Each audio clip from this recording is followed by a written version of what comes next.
اللهم أصلحنا، اللهم أصلح بالصيام قلوبنا وأصلح به أبداننا، اللهم اطرد به أذى الشيطان عنا، اللهم أصلحنا وأصلح ذوينا وأحبابنا وإخواننا وأخواتنا والمسلمين والمسلمات في كل مكان.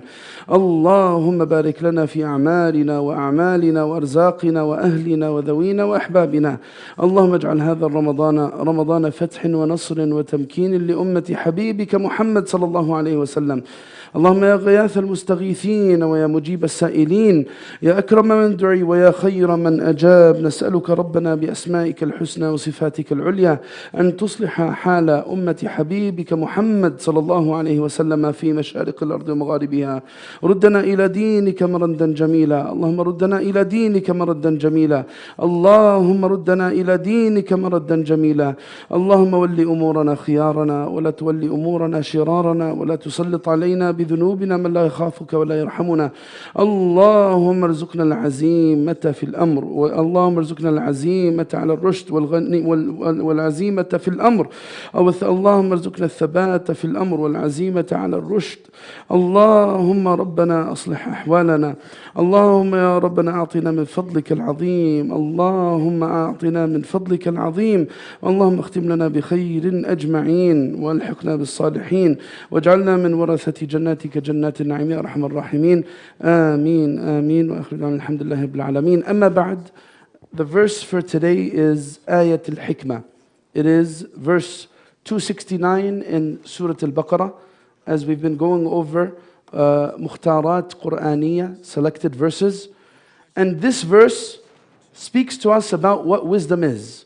Allah subhanahu wa ta'ala says, يُؤْتِ الْحِكْمَةَ مَنْ يَشَاءُ. He gives wisdom whomever He wills. وَمَنْ يُؤْتَ الْحِكْمَةَ فَقَدْ أُوتِيَ خَيْرًا كَثِيرًا وَمَا يَذَّكَّرُ إِلَّا أُولُو الْأَلْبَابِ. Whoever has been given wisdom has been given an abundance of goodness. And the only ones who truly understand and are reminded are people of intellect and understanding. أُولُو الْأَلْبَابِ وَاللُّبِّ الْعَقْلِ. And in this ayah, Allah subhanahu wa ta'ala clarifies to us a lot. There's ilm and then there's hikmah. Ilm is knowledge, information. Hikmah is tawdheef al-ilm, is putting knowledge to action. Actually, when they define hikmah, they take it to its roots. It's coming from hakama. It's coming from ahkama or hakama. And hakama means mana'a. And that's because hikmah stops someone from doing something that is unbecoming of a person of intellect. And this is actually why the aql, the mind, was called aql. لأنه يعقل صاحبه عن اقتراف الرذائل. So, someone who has been given wisdom is someone who does not act in a debased, animalistic way. Someone who's been given hikmah knows how to function, giving each thing its proper right and putting it in its proper scale. They say the opposite of hikmah is jahl. And hikmah is وضع الشيء أو عبارة عن إحكام وضع الشيء في موضعه. It is to perfectly put things in their proper status. That's what wisdom is. As for the opposite of that, jahl, it is اختلال الموازين. It is for the person to have no conceptualization of things and their status. In another word, they say هو فعل ما ينبغي على الوجه الذي ينبغي في الوقت الذي ينبغي. Explaining what wisdom is, they say it is to do what ought to be done, the way it should be done, at the time it should be done. That's hikmah. And in another hadith of our Prophet ﷺ, he says about something that is close to hikmah, fiqh. The Prophet ﷺ describes fiqh. And fiqh is a constituent of hikmah. What does fiqh mean? It means fahm. Now, I don't mean the technical meaning of fiqh, but the linguistic meaning of it. Al-fiqhu huwa al-fahm. The Prophet ﷺ says, مَن يُرِدِ اللَّهُ بِهِ خَيْرًا يُفَقِّهُ فِي الدِّينِ. Whoever Allah wants goodness for, He'll give him understanding. And some of them say al-fiqhu huwa al-fahm al-daqiq. Some of them say that fiqh is subtle understanding. It is not just any type of understanding. So understanding is one of the greatest gifts, and understanding is one of the products of wisdom. And one thing about hikmah in the Quran is that you will always find that it is mentioned in the context of Allah gifting it, Allah giving it, not someone earning it, or I should say implementing it. No, al-hikmah fil Quran mansuba ila Allah tabaraka wa ta'ala. Then we find this in another context in Surah Luqman, where Allah Azza wa Jal mentions that Allah gave Luqman hikmah. Allah gave Luqman hikmah. Right? So you find that hikmah is hibatun rabbaniyah. That's because some people, it's a divine gift, because some people might have a lot of knowledge and information. Some people might have a lot of experience, but they might not necessarily be able to use that knowledge in a way that actually betters them or betters situations. This is min al-tawfiq al-ilahi, from Allah Azza wa Jal guiding the person to having that ability to really, really implement and live by the knowledge. That's why Allah subhanahu wa ta'ala says, وَمَن يُؤْتَ الْحِكْمَةِ فَقَدْ أُوتِيَ خَيْرًا كَثِيرًا. If one's been given hikmah, they've been given so much of goodness, because it's the product of knowledge. Or I should say, it's a step further than knowledge. And that's the type of knowledge that leads to Allah Azza wa Jal.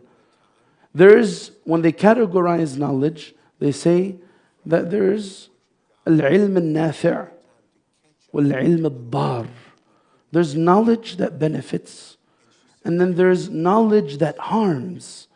There's knowledge that's a hujjah for the person, and there's knowledge that is hujjatun alayh. And that's when we're talking and what hujjah means is it's either proof for you or against you.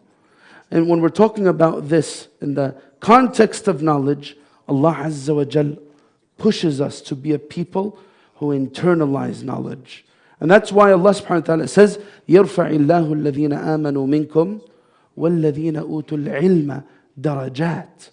Knowledge, if properly used, if it's beneficial, it'll raise the person up. How do you know if it's beneficial? Does it change the person or not? That's why Allah subhanahu wa ta'ala says, إِنَّمَا يَخْشَى اللَّهَ مِنْ عِبَادِهِ الْعُلَمَاء. Those who have true khashya of Allah Azza wa Jalla, true humble submission to Him, who are they? They are people of true knowledge. And that's the ilm that's nafi'. That's the ilm that's nafi'. Al-ilm al-khashya. As they explain in this ayah, Allah subhanahu wa ta'ala takes us as a people out of the realm of information. Right? There's ilmun zahir, outward knowledge. And then there's ilmun batin, in the sense that it's a sense of ma'rifah, an understanding. Ilm, when it becomes part of the person's being and changes their behavior, that's when you'll find that this is usul hikmah, the essence of what hikmah is about, the essence of what wisdom is about.